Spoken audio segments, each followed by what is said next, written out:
love story kha anangai kinu hitin thusim ingai dingo hi a hi le Lelen Kipgenin ahin sut Henu Kapa phu Kalah ding a hi kiti love story kha anangai kinu hite kasen katui a kipanin hepa ti ding nei lovin hin kho kahin mang to pe e kapen kala a kipat kapa mel mo lo kahi ji achun I machan jong kana gel pon kachunnu koma ka umpole kalung among sel ji e kho he thei kong hitan kaloi ka gul hon he pa ti ding anei un kin ibola ka nei lo ham tin kalung adong le ji e kachunnu za Henu kaloi ka gul hon pa anei un kin ibola pa ka nei lo ham tin ka dong jin nausen na hungol hunting le ka sei pi ding na hi tu na chapang na la jin thu he thei na hi nai poitin ei don but jin a hi le ka hung khan le ting ka nga le le jin na hi ka chen na hlun hi sisi pu tang kom thinglang la phai tul chi la a hin gan cha bong kel ngoi kel cha tampi ka wa hluni gan cha ho kanu changsin aboi pi zo lo ji achun kanu niaw in akitho pi jin ke school ka kai ji e chapang cha ka hin lai ji achun jingkal lam le kanun school chen e hung tha jin nila lam jong le hiti chun e hung pui ki ji e ka chen a hlun khosung to ki gam thla ji achun ki wa pi ding ka nei ji pon loili gol ka hlangai ji hle e ka chen a hlun khu koma khu kha na chun gol pata khat ka nei jin amin mang boy hi e ka school kai na hlun jong akibangin school ka chi hlun ting le ka chun nun activa a e hung tha ji hlunin ki hen ting jong le kong ki hlon kit ji hluni satal dei ni le ka in uwa hung jin sun ting kel ngoi kel cha ho ka ching ji hlunin anau niaw ho achun ka ki chim ji hlunin nom ka sa hle ji hluni loili gol pata nei hi so pi ki su lo ta nei sangin a phachum zoi phatle ni achalin kumle hla ke hejin ke jong ka kumle kalung thim khangdong cha hi jong le mimit ve tinga golang chu ka hitai skula ka loi ka gol hon dong ma anei un adong ma ho to alung kilung sit dan ho a sei jiwin aum chen ho kamu ji ting o kinjong am ho bangin dong ma ki nei le tin dong ma nei ding ka tha nom hle ji e golang khat hi na chal achun chile wa le na ho a nunga mel hoi ho ong ki ve hle le le tan hi kanun gitar khat ei chopin zanting leitola songpi chunga chun ka tozin kazan mauji e lasa kalung alu nin zanting chungchol hawa nuya mauna din la khat kana bol e gulhan lai sana khang hoi lai ni khunung khuma ding ge lovin lungkhat nin kalyang ui kur ngai chang to gulhan lai hin khu anu me tul thing na bang noi lai ni na khang hoi amul ka sen zalen in leng in kisi lo na din gulhan lai sana khang hoi lai ni wang kho zol a lai ka leng ui sana khang mul pang lep lo zenin hiti hin la kana bolin zanting kana mauji e hichikeu hilo adang jong izat nam khat kana bolin la khum ding ka ti le kanun an za da je achun kana khum ta poi ka school kain agam thlat je achun kanun school ka china din parser khat aina cho pin thanum ta in school kana chi ji e kane wa ki pat ka school kaina ka chon khapon ka class uwa Jennifer kiti nunga khat to class topper kana ki chu to pe hluni ama hi ale kha thip keu hilovin amel jong hoizin ka school uwa chun alak hle jinge niawa pat school hung ki kai khom jing hi je achun ka ki mai ngal thunin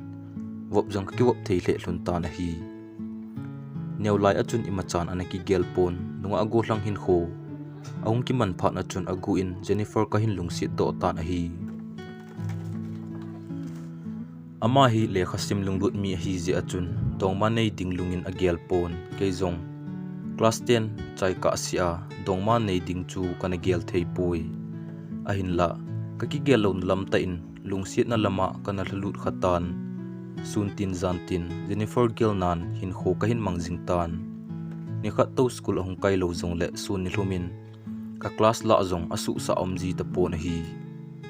Saturday Sunday ahung hlun a school aki kai lo ni le ni khat ni zong kum khat kum ni ka ba sa aji e Jennifer zar achun ni si le pon tho ta in school kong kai jing tan hi Jennifer kalung sit na kaloi ka pai ho ko ma ka sejin chuti an lung sit le na vai ge masang in sejing in tin ai sol jiwe a hin la hungnom hi khale tin za chat ki sonel nan ka dim ji e chupa nin la khat ka hin bol kin in ala chu gu thim lung sit anai ke din lel ngam lo ka thim thu cheng gulin he thim ta vale o gole pai cheng in sejing tan tin ai solui gen thei tangpa ka hi jin lel ngam lo ka lung sit na hiti chun la ka bolin zan ting chung chol hawa nuya ka zan mau jin a hi final exam kon a hi tan ni khat hi letter ka hin ji tan a hi Jennifer amasan nakoma kalung gel sei thia ka umjin ka kipa e nangin jong so na pat ka umchen ka khan chanin jong heta na ti kison lel ji in kana sei ngam poi Jennifer lunghan nan sang hi in thingta in sei maileng kin nang kalung sit ni za cha pum pum le kisong lel pum ana koma lungsit na ka thum hi lungsit ni nei san pi in sana le dangka sanga ka ngai chat jing na kam cheng hiti hin le kha khat ka sunin ni khat skula aloinu ka pi sa ta na hi hichi le kha ka pi a ki pat na chun ho jong e ho tapon aum chen je achun ka za chat na ki be in ke din school kai chu ha sa ka sale jing ta na hi exam ka hin bol tawin chu banga ki ho thei chu lungsit na thu ka sia ki panin ei mu jong le ki sia le le jing tan ka za chat na le ki son del na ji achun ka le khasim jong asu sa am thei ta pon a hi exam ki chai ni achun classroom a ki pat mit sunday do a ka hung po le get maya agul nu to ana to hlunin amani ka mu pha na chun ka za achan mun khana ka to den ta na hi ipi khat zong ani ki sei kha ham tin ka ki si hle zinge hiti a kana to lai ta in agul nu a hungin boilin bolan hong pe lo ham nang kana nga hlun na hi e ngo chaw ne en chiu te tin e hung kowin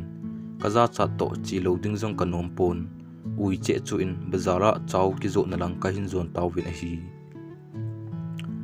chaw ki zo na mun ka hlonun pe thum kol darin ka ne tawin a hi kele Jennifer wang chu ki ho lo ka hi hlun tai chom kha zowin aloi nu fun ball be ki san pot do tai aum dan chu ke ni chance sei pi hlun dan a hi pha chom khat thip chena kom zo hlunin lekha neu chhet khat ap in ka vet le I love you too tia ki sun chu a hi ta na hi chu pa nin ke jong ka ki pa war ji achun ki pa ve sa nan ka sum nei sun sunin omelet plate khat ka order pi in ka ne sa tai chu in ke man jong Jennifer a hi le ibola hiti chena nei reply lo ham ka ti le Jennifer in jong exam kon hi ta a ile khasim hung boy khan ti ka ti a le kan reply lo na hi nalung hang em u boilin a hin tin ke man chong kalung ahang poye ka za acha e ka ti le hiti a kan kheu lai hlun achun aloi nu jong ahung lut tan ka in lam che kan ki zot tawin a hi Jennifer to kilung sit hin kho kain mang hlun tan ka dei ka chanji in ka ki pa hle e tu lai bangin mobile phone jong atam nai pon mi khal enin bo na choina la e keni jong pha si in ka ki mutu jing hlunin kavil zo lo kan le letter in ka ki ho ji hluni hiti chun amazong ke jong ki ta le ki ngai lu ta in kilung sit hin kho ka mang hlun e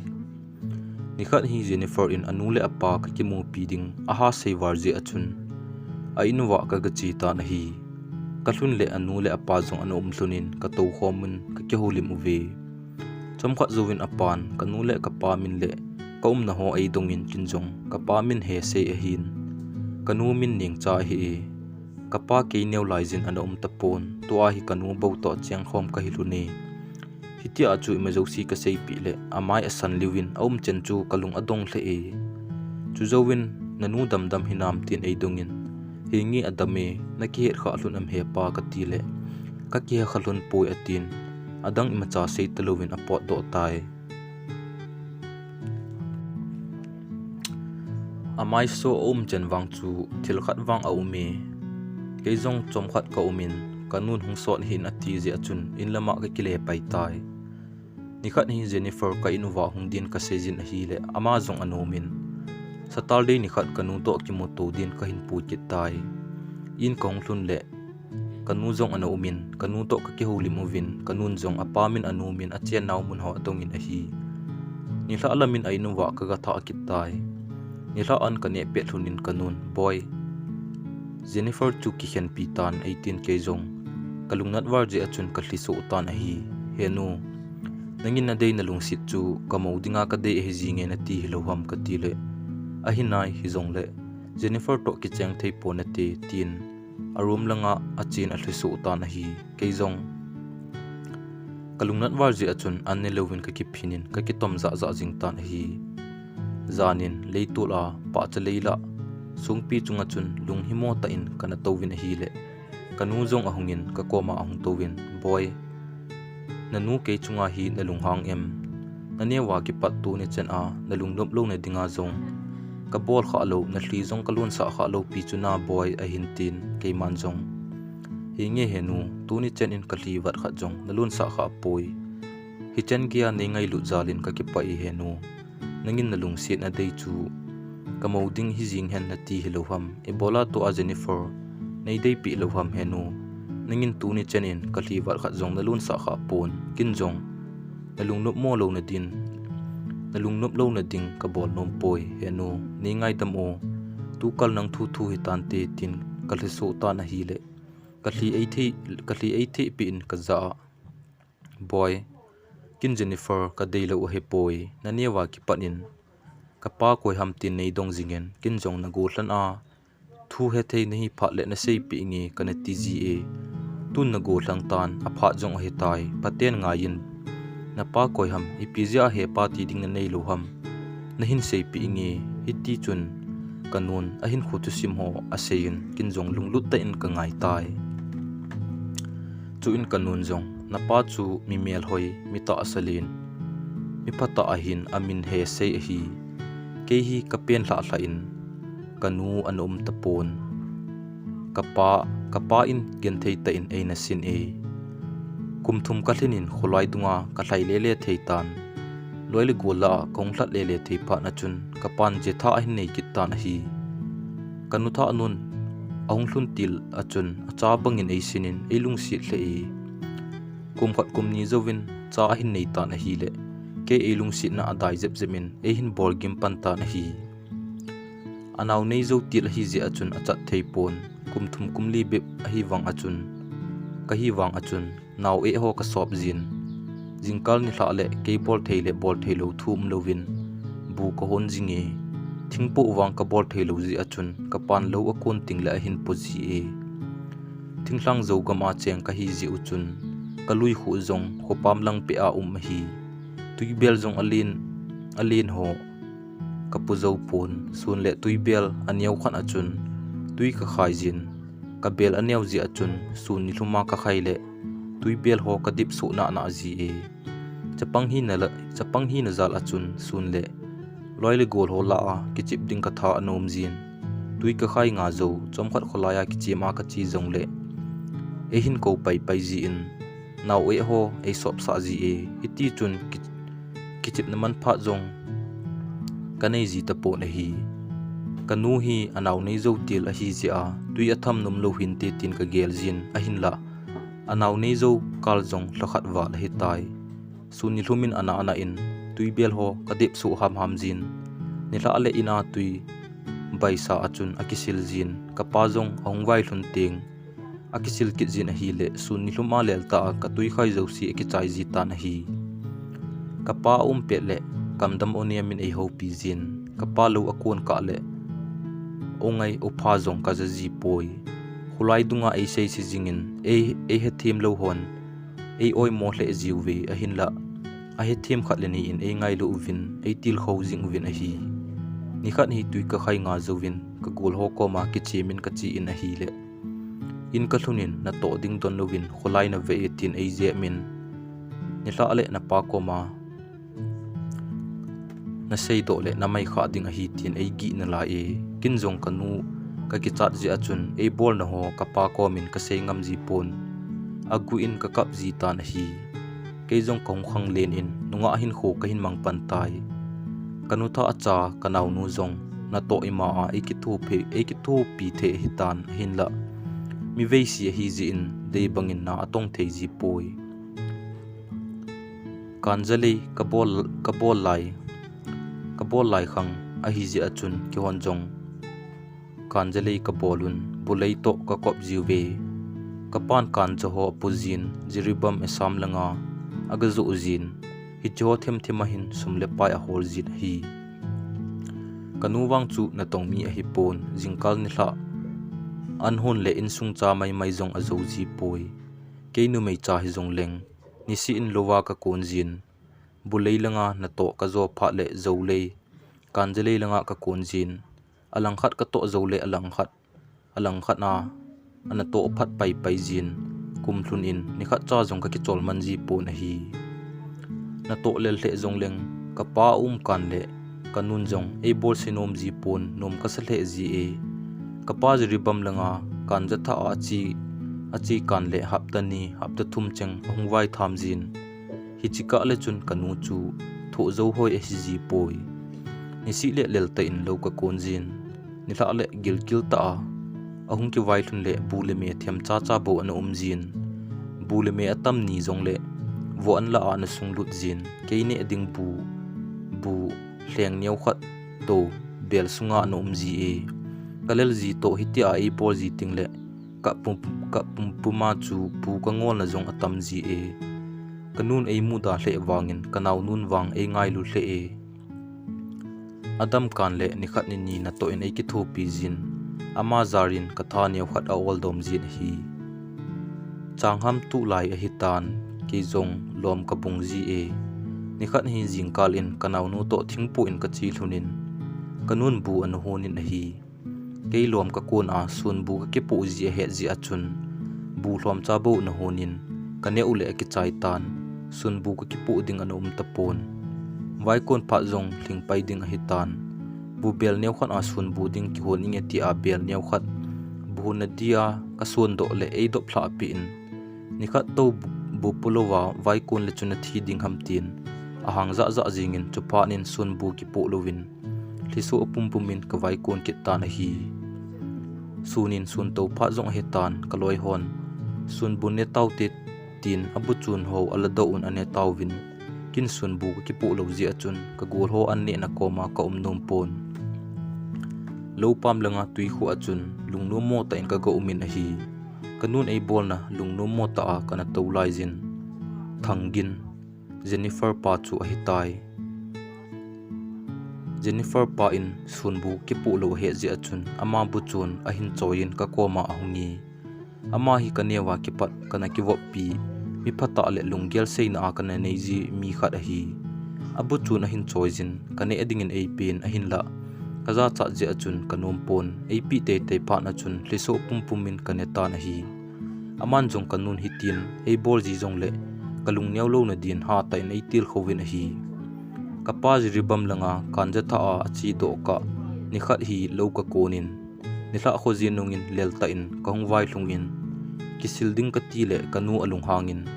ni khat to kisil hi le chuna thi ding ham tui khai na gam hlat to kon nang ni hla asia na kisil na ding tui na khai nga pi ding ham ni si le lo na konin ima chala tong do ji lo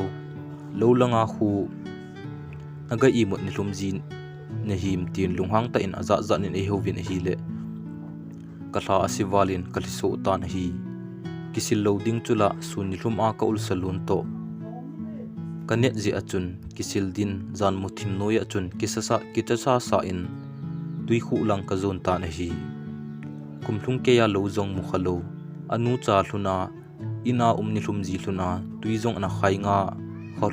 khalhun lo kanaw nu dam hi jong le kanu be achun tui be jong ana khai nga ji le kilo mahin ahin la sun ni hlum a na ki tong ji a ni tha le bu jong them cha bo no ji kisil na ding tui jong an ngai lo kapan la ka ha sat na ima cha jong e het pi lo ka ki gel le Kalah asivalin tui khu achun thliso upumin kana towin hi le thangin Jennifer pa gamlenga chi ahong kele langa lui khu hen zot pa le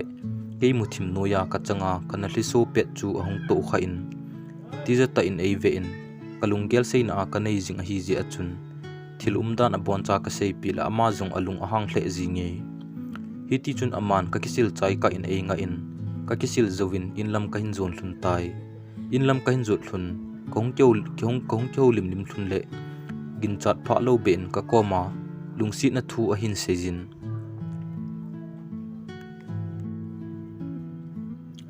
mi pha mi kita a hi ji achun kalungsi tho nai hin la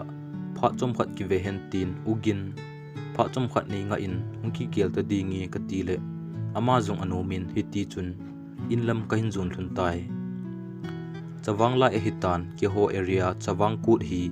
hap ta khat masang le aum namun a ki chip gol si ki bol ji a hin ngwa go hlang nupi papi azau theichan hap ta khat masang le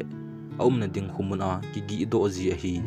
kapa in aum kan khat e kapa ina aum kan khat hin chawang kut na ka zau num dan thu ho ka sejin phal na ka thumin hi le ka khol sadin sang khat ei pi in diribam langa kanja po in achi do pai kita na hi kapa ko ma phal na ka thum pe a kanu zong hin tapsa kom langa mitti dap dama e hin ve in kapa ki cha je chun ima cha zong a sei poi ke yong chawang ku na aki che do ka in chang thul ki zo te hen tin jingka le mata in lo ka kon jin kin ka to lo le atong ding lo hi ji achun kilo si ta in na ka tong ni hlum jin ni hla le khuzien nungin ka hlung ji e kapan ei pe sum chu azo khat le mangkhan te tin kapun ve ka la khana ka selin a hi chawang kut ko na hitan sport sa zauding si chu chi ding ati tawin keizong no me volleyball team a ka zaw ji achun thanum ta in ka ki gong tan a hi jingkho hungwa le vai kon ding ka hi ta azi achun zanin ka von ho ki ko to min a hi le kanun na to ding na tham ding hiza la hoya chi ki go na him thi be in na lo hlo ding ki hlo in nang chi angai poi tin aza zan in e hovin e pet khadi di zinge keizong kapan e phalpi e hi ji achun thi be in ka ki kong na in a hi ka poimo ding ka thil ho ka gon chaijin ponve ka akasum koi chu ka vet le anom ta pon chupanin kanaute ho ka do le a hepa povin kanu ka do le kin ipiding ka ti a nang sum pen ta chu kala ding ham nang banga zong nei hi sa ham tin mit nei lo mai nei lo e ba sa azinge akile wanga ama hi ding ka het hi ka chi ding anup lo ji a kasum koi chu nala ado a kanaw nu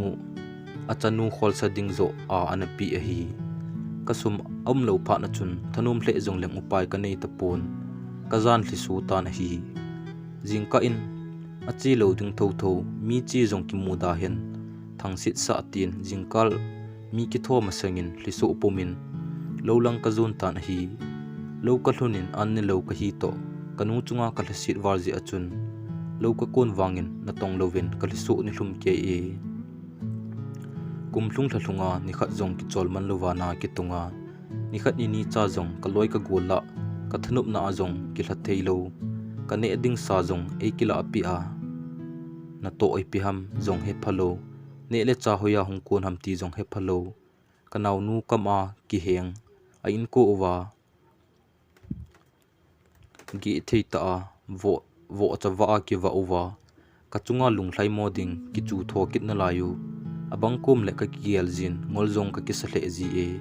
kapa ko ma seding la kanulung gel ka vet le thil phamong mong umlo ka seido nge nge le ka insung u boilo kit dingin a umin kalunggel again thei le jinge hiti chun chawang kut min ki chip golum aman lai ta in keil su pumin lo ka konjing ta na hi hiti chun chawang kut ho zong ki chai tan kapa zong ina ko na apot kal hlani hling ding a hitan a hin la ahung ki le ta po na hi kinjong kapa hung hlun ding kal chu ka nga le hle jinge aji chu kapa kan le kanun jong e bol singam ji pon kinjong ka de ka ngai ka ki sei na le lungap na ka nei hi ji achun ahung hlun ding kal ka nga le hle jing ji in a hi ni khat hi lowa lowa konin lelta in kongwai lungin a hi le ka inu chu mi ana dim se ne keizong ipithu hitam tin lungdong ta a kasung hla le na pa a ta poi along zong akimun ta poi tin nupi hon ei sei piun keizong ka ki gel na to aketu mo warzi achun kadin lai jin ka hlutan a hi jiribam langa kan chatha a chi ting ule tuilang kiti vadung lin khan hi apal jiu hin hichi vadung apal nawa hi tuin a hlo manga along cha jong kimulo dan ane hitai ken thei zongleng ka pa zal a lungmong ham ka hin kapan eida la pha na chun hin lo jong ka sa tapo na hi kamlam khan khoding ka vetle lingli khawla apang jinge kanu wang chu mi kan le akap danin a jin mi lo ting a hli mong ki muji pon amai hul the ji e kanu chen ji ta a jong chun kalsit na le kalungnat na ki be di se ne kapalung ki mu lo pha na chun alung khialin naga na do kamangun ahlan mel chi theina din hlan mula akavui tawin hi kapan eida la pha na chun ima cha kalunga aum thei tapon loka kon jong le kalhisu ni hlum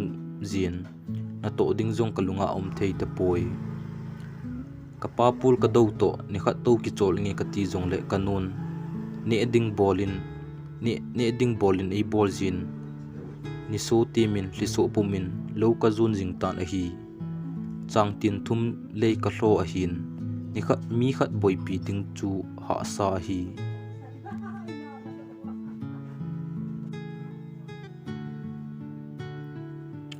chang at lai hitan ka changa ka zo lo ding ji achun kanaw nu ei ki thu pi din ka sejin a hi le kanun na to ngam lo le ne dan ti povin e hovin ka sei ngam lo pha na chun ka changin ka hin a tan a hi le ka lo alit ji achun ka zo tapon a hi khusung mi ei ngai lu khat lenin e hung ki thu pi uvin ana in kum khana din lo na to ka chai hamin a hi ka pa lo pha na chun kanun thing ko hom sung ko homa kilado ei ba sa jing e sei kham lo thil neu cha ha san atampi nitinin ka thu jingin a hi gen thei ka kisa walting kanu le ka pa hlana ka ki phin jin he pa ka gen thei wal tai ke jong nei hung puitan ke jong nang le kanu ko ma ka hung nom tai na cha gen thei na hi na vet zo mong hinam min thing ko hom song ko hom a kilado ei ba sa jing hi na vet zo mong hinam henu he pa ka hin ngai wa thlun e tin kanule kapa hlana hlasita in kaga kapjin a hi thanginin eizol jingin hinla gel hlana kanei theipo na hi hichilai ta chun ka khokom wa khokhatna golang khat amin he sei kiti khanin eizol kinin ama chu napa a hi he se in napa in eizol kinin hinla kahin khu gen thei to lunggel ji jong asu sa kom theipon pha chom khat hong ki gel nge tin ka hlado kit tan hi alang khana kanun thanginin ei dei chat a he ji achun gu thimin thangin koma sum izanam khat ane kila in eina kizu do tan hi nila khat hi kanun kanau te zo si khulaya apui do in nanada da hla thelo ding a hi tin ei ki in kachangin ei dal tawin a hi kanau nun aki ho u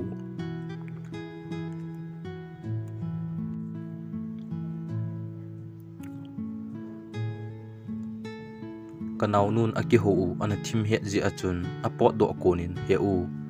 munchuma ana pot do in lang ina nom hi be entin ei thim sei pin apot do paita na hi omdan chu thangkinin kichip na a ei nei theina dia inna na da hla theilo ding hi tin kanau te apui do a kachanga ei da hla dan hi kanau nu tu sei chu ki gel le di thei ka sa lo pha na chun chom kha zovin ke jong kong po do tan hi le leito la thangin to ka ki tu pailun tai chu in thanginin kanu thil gon ho apon chan ei sei pin kanu lung thim phat lo ji achun an chu khat le a hi lo in tu khana te tin kitchen pi din ei zol tan hi thangin chu mi phata a hi hinla kanu lung gel le chen ho ji achun thangin chu kamunum tapon kanu to kamu dana ki bang chet tan ki chen pi dia ei zol wang achun kanum ta pon hi hiti chun hla do na thei theya ka hla do in ke zong ina kom num lo pha na chun ka gol nu ko ma ka gi do ta na hi jingka in vai ge thimin ka chen hi le kanun in an da hla hi in kitia hoya pot do a to hung wa lut bip na him tin mi zong hovin e ho kinin bunelovin lowa balpo in e solin hi ni hla in he seile agul ho zong ong kholai leng un kin zong in a hin kyum so so le hi lo khat hung so ding hi tin he sei zong mi pha mi kita hi zia chun thilum dan ima zo si ka sei pi in a hi thele agang thei pen a ki chen do jing ding ka dei dan ho ka seile aman zong pha asan phat kilim chang a hin ka hin bel hun ta na hi sunday ni khat ni he seile agul ho zong ong kholai leng kit uvin ni hla lang in chapang khat e hung ko sa in ke zong ka chi tai ka ki ho hlun le ke puya a hung hi dan a sejin ke zong kanu ka tho lel be se je achun he seinung ka zui tan kanun e hol ding ka gin mo hlun je achun lo chul langa ka ki sel hlun tan a hi ni hla in kanun he seinung ka zui het pha nin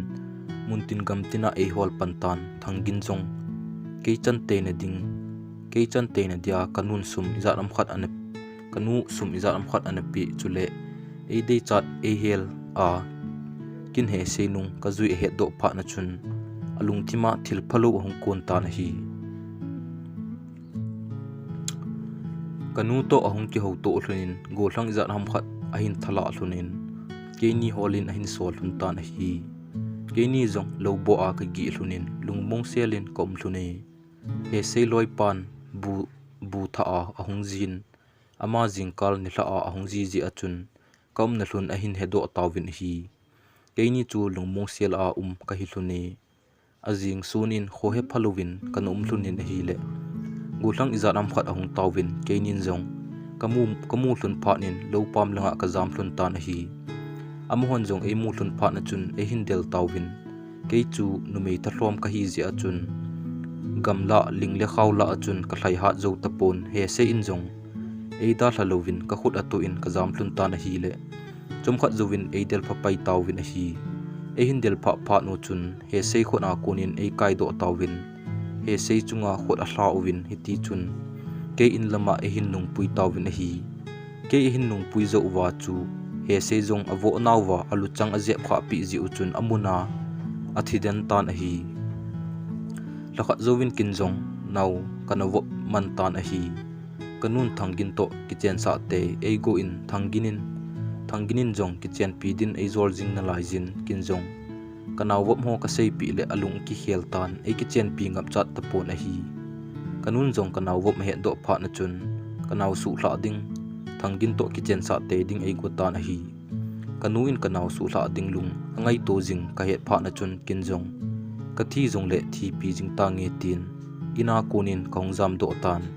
hilaya hi gen thei ta ka hin chen pi na hi boy na pa chu he se hi hiti zia chu tu ni a nangin he pa ti ding na nei lo hi tai kin Jennifer chu ka dei mo a hi poi akoi koi to zong kinung het pha lo ding ka dei zia Jennifer khen pi tan ka ti a hi ahin la na dei na ngai na chan lo ding kanum poi chin lang Jennifer ki pui tan hiti a kanun atu sim a sei lai achun kamai kami hlin ana chup thlajing tan ka khut aki thingin Kapa phula ding kanum hle tan hi Henu ningai demin nalunggel kan he thim lo ji in na chunga kan nalung hang khatai Henu Kapa phu kala ding hi kati le kanun boy phula akiti hi mihim bolding hi pon pathin bolding hi nalungin agelin zong geldan pathin lung hi le namelma chu nangdinga panpi pata ahin sim the hi chinlang Jennifer ki puitan tin ei don bunin ahin kinwang kalung natwar ji achun kalung thimin Kapa phula te ding katup tan hi Jennifer ngai hle zongleng ki khen pi ding lung ka hin gel tan mu zong ka kimu pi tapon ho zong ka ho tapoi ni si le kha hin thot jin ahin la kam chang khat in zong ka don but tapo da hi Jennifer khen ding lung ka gel wangin ka ngai jin kathlel le zinge ni khat hi Jennifer thla na ding le kha khat ka hin zi tai Jennifer kongvil kha lo le ne le kha thot don but lo zin ni ngai dam ka hin thu me ni tin le pha tinin ka hin ngai jin ka hin gel zinge nang lo wa hin khoman ding ka gel le ha sa ka sa le e nangin jong ni ngai lut ka hen nangin ni ngai lut bangin ka hin ngai ye hi jong le tunin na ko ma se nung phat ka nei jin ana gel khil hi in o Jennifer nei mil jingin lai dang leng tan ke jong lai dang leng tangi hi chi ka tu sei ho hi ana gel khil hi be in o kin jong ka hin ngai jin ka hin thalel le e hi jong le chung pathin jangup lo hi mai ta hi te pu gui pa gui ki hen ki gom kit lo hil ding hi bo vi ka tu sei ho hi ana gel khil hi be in lungniau hi in pathinin na mailam a ke sa nga hoi zo phazo le hin gon pi ding a hi pha chom sa kilung sit hin kho iman na chunga su hil bol hil ki ngai dam ta hi te chi tan nun lui din ka hin thlatai hiti chun lekha khat ka thonin ke jong ina kom nom lo ji achun kanu ko ma ka sejin thingthlang langa ka gulpa ko ma chom khat ki hui hla den ka chi do tan a hi Jennifer ka hian wang achun sum tin jan tin kalung laya ama bo alang zingin ka ngai hle jing ji e zanting Jennifer ka ngai na zailan ka oizin sun ting jong le hiti chun Jennifer ngai jin hin kho kamang ji e ka golpa chubanga nanga ya dalung sin hi le bola na hian ham namil zo lo momong hi le kitha ngai pi kinin ama jong da ponte tin ka kitha ngai pi kit na din ei zol ji e Jennifer ka ngai lo kalung sit lo jong a hi pon kanu a bol naw ka pu nat wal ji zo a hi